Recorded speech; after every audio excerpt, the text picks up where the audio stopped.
In actuality, leadership begins with how we listen. It's the very way we listen that allows us to create new possibilities. Welcome to Leadership Impact, the podcast for modern executives who are reinventing leadership within their organizations. With your host, executive leadership coach and CEO of the Granger Network, Kari Granger, and me, Paul Adams, CEO of Sound Financial Group. This episode continues our series on new futures. What do you listen for? Welcome back to Leadership Impact. Paul, today I want to talk about listening. Last time we left everybody kind of in the midst of an idea that we should talk more about listening. And I thought, why don't we pause for a second on our, what we thought we would do. Let's just get into listening a bit. It's the reason I like this topic so much is when we think about leadership in the creation process, we typically think about the act of expression, right? Like, how are we speaking? Are we speaking in a way that engenders commitment? Are we speaking clear? All these things about speaking. However, in actuality, leadership begins with how we listen. It's the very way we listen that allows us to create new possibilities and intervene in performance and all sorts of great things, but we just don't give it enough credit or time. Well, and ever since you brought up that there's different types of listening, I've been thinking about what kind of listening do I have? And I think it's very utilitarian. Like, I'm constantly looking for, can I be of use here to what they're saying? Can I learn from what they're saying and use it myself? Could I learn from what they're saying and teach it to somebody else who would be useful for? Everything kind of runs through that filter for me as I'm listening. And I don't think it's what I've heard you allude to in my ability to influence or encourage or bring the best out of somebody. Mm-hmm. Yeah. Well, first of all, I think you have a high level of awareness just to even be able to say, I listen for utility. I listen. Can I help? Can I teach? Can I learn? What's the usefulness of this communication? That alone is a high degree of awareness and is invisibly shaping what the speaker can say to you. So first of all, listening is not passive. It's very active, right? So the listening itself provides kind of the container for what could be said. So many people, we're always listening for something, and we're rarely aware of that. So we can be listening for accuracy. So I see this a lot in couples, right? Where you're listening for, no, it didn't happen that way. No, that wasn't my intent. You're listening for accuracy versus, listening for understanding, for example, or listening for what does this person really care about, or listening to validate, and to just accept and validate. So you could actually validate a person's experience that you feel is inaccurate, and it's okay. You're not going to die. It's actually probably going to do a lot of good, but we can, right? So we can listen for accuracy, utility, agreement. We can listen for, can I solve this? One of the listenings that's kind of default for me is I always listen for, what's the opportunity here? What can we make happen here? Right. That's like my default. So my husband has to tell me to chill out sometimes. And just, yes. Right. Stop inventing a new business is what my wife says. It's fine that doesn't happen well in society. We don't need to solve it. But right. And, it's our very listening that actually pulls out what people say. And it's in a way this can be really mind-blowing. How could me, with just my listening, alter what you are saying? Now, I didn't believe this myself until we started doing these, kind of these practices in our leadership courses. And, we'll have people speak on a topic that they're most passionate about. And we'll instruct the person who's listening to listen just really awful. Oh, I'm too busy, because we can listen for, when is this going to be done? I got things to, I got places to go. Or you can listen for discrediting, everything they're saying is wrong. What's wrong? Mm-hmm. You can listen for what's wrong. And what we'll find is that the way somebody listens will shape what starts coming out of this other person's mouth. And then we'll shift their listening. We'll say, okay, now start to listen for, the goal, listen for what's possible, or listen for what do they really fundamentally care about. Same people, same topic, same time. They only get a minute. And what the speaker says completely alters.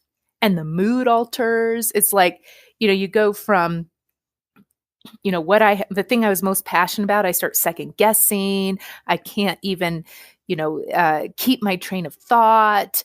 I'm in a bad mood. I want to punch this person in the face, right? Mm-hmm. Like the whole thing. Yes. To, oh my God, I feel so valued. And I started coming up with new ideas. And all that happened was we shifted what the listener was listening for.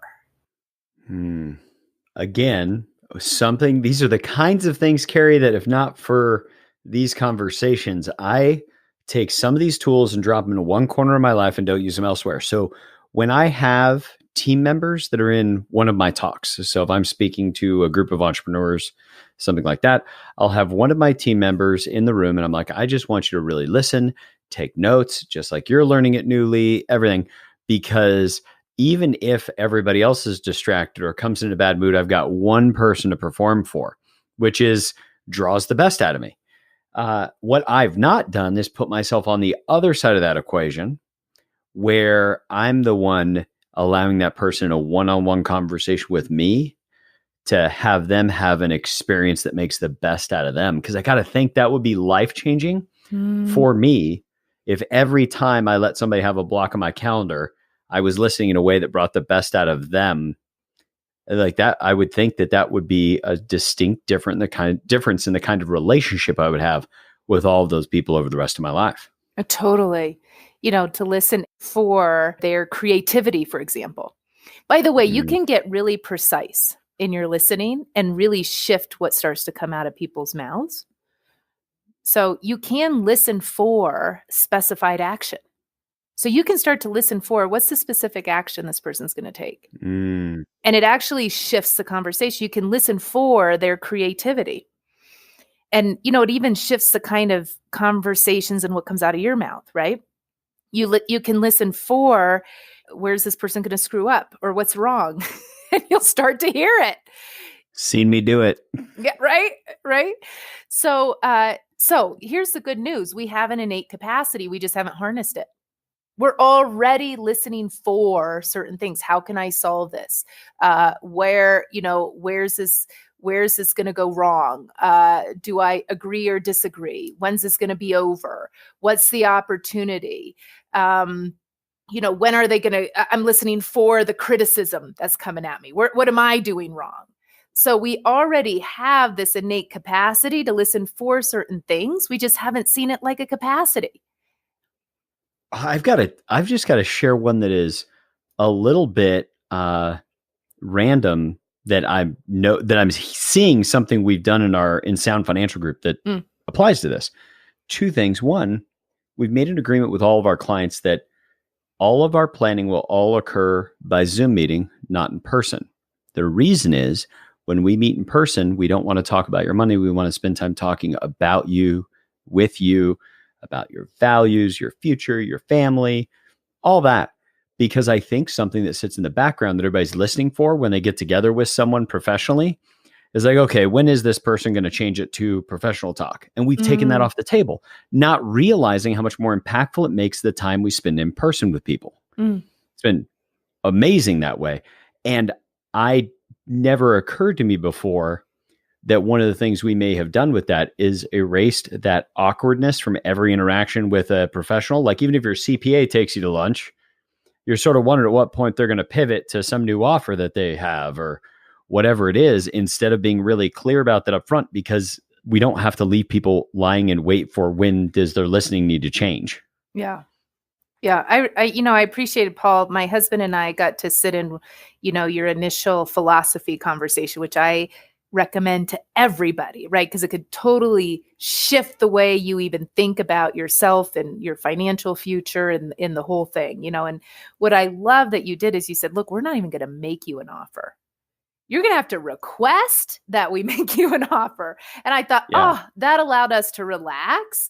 And rather than being on guard to listening for, how do I need to like defend myself when the offer comes, right? Yeah. We could just relax and actually listen to what you said. And we did it because we noticed people weren't learning what we wanted them to learn, because we just care that people learn what they learned from that. And then the only outcome is they request an application meant that they could learn and then thank the people that introduced them for what they're learning, regardless of whether or not they engaged. But it never occurred to me that we're modifying their listening in that moment. Yeah, you're actually setting up the listening. So that's like a whole nother level, right? One is looking at my own listening and how does my listening shape, the horizon of what's possible in this conversation. The second level is how do I set up the listening of others, so that they can listen in the way that will be most conducive to what we want to have happen in this conversation. Right. And then another one that we won't get into here, but you can actually listen to other people's listening. And maybe I shouldn't have even brought that up, but that's like a whole I think you should level. Why don't we you should just say that one like 3 more times, and then we'll sit in silence on the podcast for 5 minutes while people digest what that was. Like, nope, we haven't lost signal. We're still here. We're just assuming your gears are still grinding. Can you give us the 3 again, Kari? Yeah, you could. I don't remember the 3. I think I said, I look at my own listening, right? So I have to master my own listening, right? Yep. Then setting other people up to listen. Okay. Which requires a next level skill. And then there's, and it kind of requires this piece, but then there's, listening to the listening to how other people are listening to you in the moment and being able to modify what you're saying based on the listening, which by the way, is what makes podcasts a little difficult for me, because we're recording this with an imagined sense of people listening in the future. So it's really difficult for me to modify what I say for people who are I can't hear the listening, right? Yes. Yeah. Yes. I refer to it as speaking into the darkness. Right. And it is a difficult thing to get a hold of. But I wonder, I'm taking something for granted in my background around you saying the word listening and what it means. I think sometimes people can confuse it with just hearing somebody or not. Could you maybe put a little more on that, put a little more flesh on those bones for anybody that I just realized for the last 10 minutes, we may have left in the dust because they may have heard listening as hearing. And if what Kari's about to say next lands like a ton of bricks for you, it may make sense to go back to the beginning of this episode and listen to the first half again. Yeah. The person that I first learned this from and made the most sense is, actually Werner Erhard and the Landmark Education. I used to do some work with them. And what he does, he distinguished hearing from listening. So it's different to hear. There's a physical thing that happens in which you hear sound, sound waves hit, that part of your ear, right? I don't know the physiology well. That's hearing.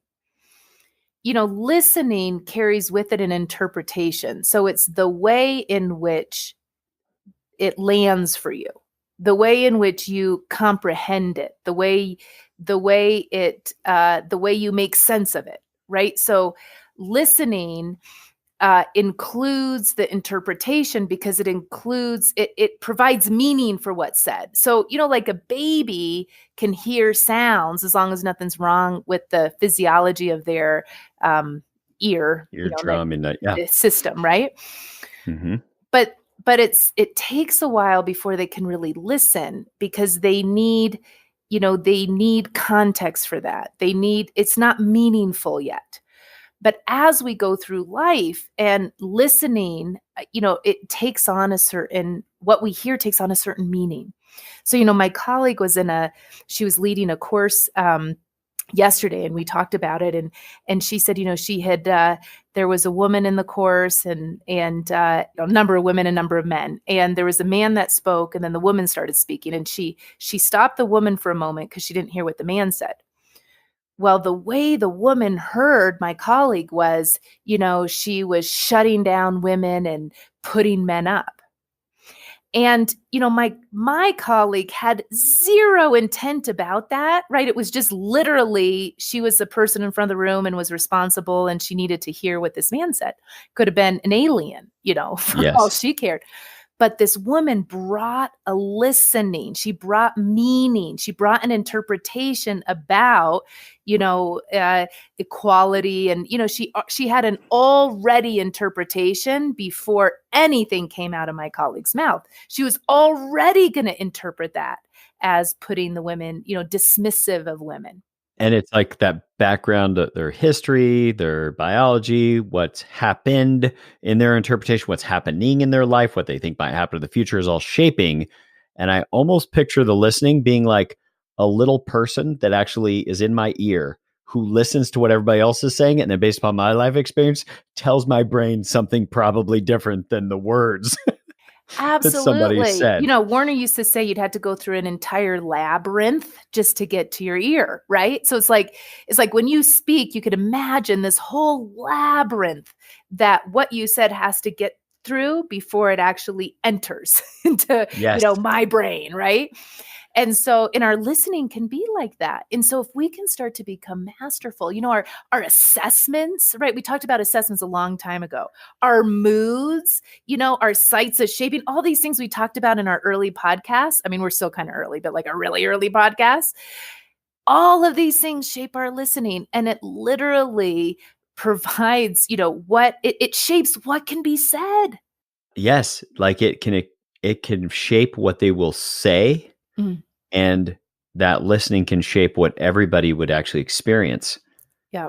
On our last episode, when we brought up listening, we said, we were talking about how do you inspire a resigned team? How do you move from, all these anger, resignation, resentment to a new future? What we said is through listening. Now, if you come in and you're listening to people like they're making a lot of complaints or they're making a lot of drama, you're not going to be very effective. But if you do these 5 modes of listening, what I found is you can shift a space very quickly. They also happen to be the useful modes of listening for any sales conversation or any partnership co-creation conversation. So these 5 modes are fairly universal. And Paul, since you listen from utility, they're quite useful. Yes, thank you. As we wrap on this episode, can we leave everybody with that concise list of these 5 modes of listening so that they can leave to at least being able to think to themselves as they go through this week? And I think my takeaway that I want people to consider is looking at your calendar this week, and before you go into that meeting, which of these modes of listening are going to best forward the outcomes that you want to have happen from those conversations? Yeah, great. So the first one that I always love to start with is listening for understanding. So rather than listening from our default listening, like, what's the answer? What's the answer? I need to know the answer. Simply listening for, what's the world of the speaker? Let me actually, rather than listening for accuracy, let me just really get their experience and what's going on so that I can step into their world. The next one is listening for cares and commitments, fundamental cares. So, rather than listening for solutions or positions or ideas or frustrations or complaints, we're listening kind of one step behind those. What does this person really fundamentally care about that's giving rise to their solutions, that's giving rise to their, positions or complaints or opinions? So I listen for fundamental cares. What's underneath all of that? What do they really care about? Another mode of listening, when you really get clear on the cares, it's kind of like it just pops you into this next mode, which is listening for what's possible. So what's possible out of what this person is saying? Or, what future starts to emerge when you really get connected to what they fundamentally care about? And then when you really get what's possible, you kind of launch into this next mode of listening, which is what are the kind of pathways for fulfilling on that possibility? It's kind of this more strategic place. What are the different solutions that show up to fulfill on what's possible. So you're actually listening for making what's possible real. And then the last mode of listening that I like to speak about is listening for specified action. So there's a real difference when you say, hey, you guys, let's get into podcasting. That would be like a pathway.